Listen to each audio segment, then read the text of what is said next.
Hey there. Ready to unlock some serious language learning Oh, inspiration? yeah.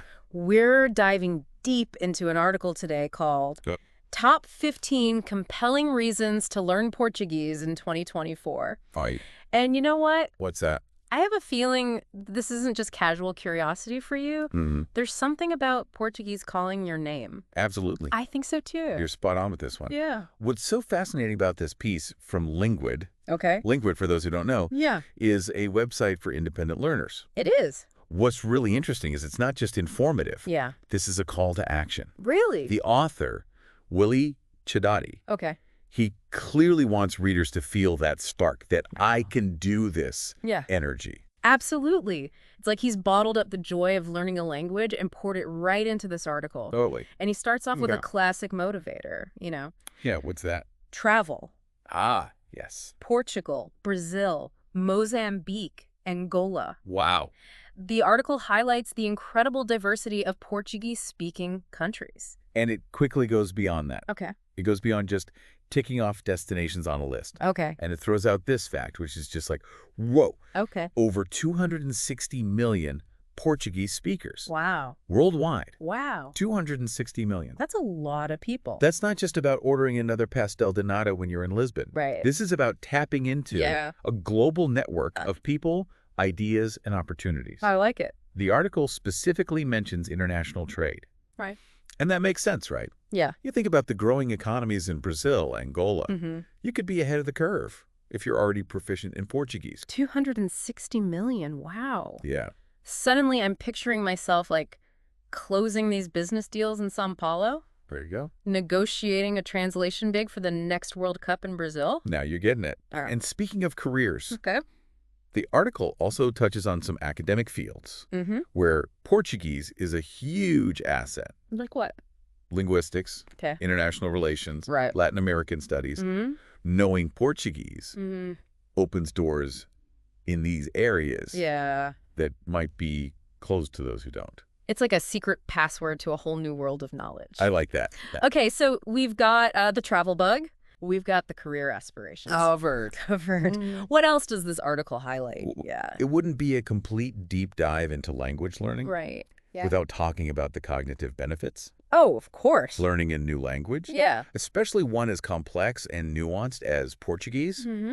it's like a full-on workout for your brain. Totally. And I think that sense of accomplishment that Yeah. you get when you finally nail that tricky grammar rule, Oh, yeah. or you understand a really complex idiom, It's a good feeling. it's such a good feeling. Yeah, And that spills over into other areas of life. right. It's empowering. It is. It really is empowering. Yeah. And that actually feeds into the next point Okay. that the article makes, Okay. which is the emotional payoff. You know that that aha moment Yes. when you can finally have a Yeah. real conversation in Portuguese? Oh, I live for those moments. It's the best. It's so rewarding. It really is. It's like you've been working on this puzzle, right? Totally. And then suddenly everything clicks into place. Yes. And it's not just about the language anymore. right. It's about connecting with another human being Yes. on a deeper level. It is. It's true. And that's actually where the article's emphasis on cultural sensitivity comes in. Yeah. It actually uses that phrase, cultural sensitivity. Yes, it really. It's not just about memorizing vocabulary. Right? It's about understanding a different way of life, Mm-hmm. a different way of seeing the world. Absolutely. Learning a language can challenge your assumptions I and broaden your horizons like that. in ways you never expected. That's true. For example, the article talks about how even simple things Okay. like greetings Yeah. or table manners Okay. can be completely different Yeah. in Brazil compared to Portugal, That's interesting. even though they share a language. Yeah, that is interesting. It is. It reminds me of this one time. Oh, never mind. What? You don't want to hear my awkward tourist stories. Oh, I'm sure they're great. But speaking of experiencing a culture firsthand, Yeah. the article made me so hungry with its descriptions of Portuguese cuisine, Yes, the food, the food. so good. It highlights two iconic examples. Okay. Photo music Okay, yeah. from Portugal Right. and samba from Brazil. Yes. Both deeply ingrained Yeah. in Portuguese-speaking cultures, Yeah. but offer completely different experiences. Oh, absolutely. Yeah. They do. I actually found a great fado playlist online the other day. Cool. It's incredibly soulful. Nice. I'll make sure to share it with you after this deep dive. I'd like that. And of course, Yeah. we can't forget about the food. The food. Feijoada Yes. and pastéis de nata. Oh, so good. Anyone. Right. Amazing. For those who haven't had the pleasure, Yeah. feijoada is this hearty Brazilian stew, Okay. often made with beans, Mm, meat, and spices. sounds good. It's considered a national dish, Wow. and it's often served on special occasions. Nice. Pastéis de nata, on the other hand, Yeah. those little Portuguese custard tarts, Oh, yeah. Those things are amazing. usually dusted with cinnamon. So good. They're unbelievable, They are really good. and they have such a fascinating history. Really? They were actually created by Catholic monks in Lisbon No way. centuries ago. Wow. I did not know that Yeah, monks custard tarts. That's a story I need to hear more about Fine. at some point. definitely.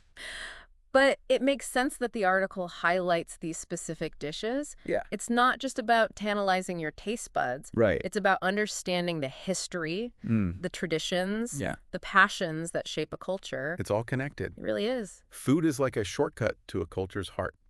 I like that. Right. Yeah, It's the easiest way in. I think so. And the way this article connects food, music, cultural sensitivity back to the joys of learning Portuguese.